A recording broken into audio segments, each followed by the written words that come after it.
Sa ngayon po ay tuluyan na nalusaw ang LPA na ating minomonitor. Ang hanging amihan naman ay umiihip na lamang dito po sa northern part ng Cagayan at Ilocos Norte, Batanes at Babuyan Islands. Ang shearline naman o yung linya ng hangganan ng malamig na amihan ay umaabot po dyan sa northeastern part ng Northern Luzon. At sa atin pong long range forecast, maliban sa posibleng pamumuo ng mga sama ng panahon,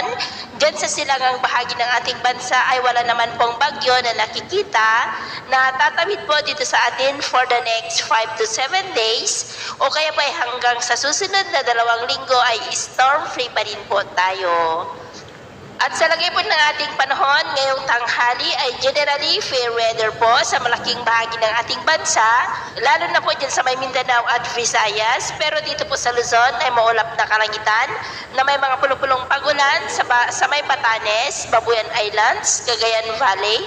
Cordillera, ilang bahagi ng Ilocos Region, Central Luzon, Metro Manila, Calabarzon, Mindoro Provinces, Northern Palawan, ilang bahagi ng Bicol Region, at ilang bahagi po ng Panay Island. At susunod po ng mga oras ay posible ang mas malalakas na mga pulupulong pag-ulan dito po sa malaking bahagi ng Luzon, sa Visayas at Mindanao.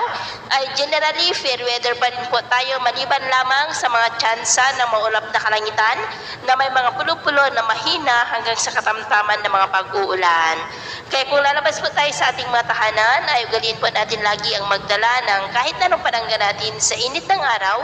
at protection na rin po sa mga biglaang buhos ng ulan. Atin naman pong mga baybayin dahil sa amihan at shoreline ay may kataasan po mga seaboard sa mga baybayin po ng Batanes, Babuyan Islands, maging po sa ilang baybayin ng Ilocos Norte ng mga alon po ay posibleng aabot hanggang po sa 1.5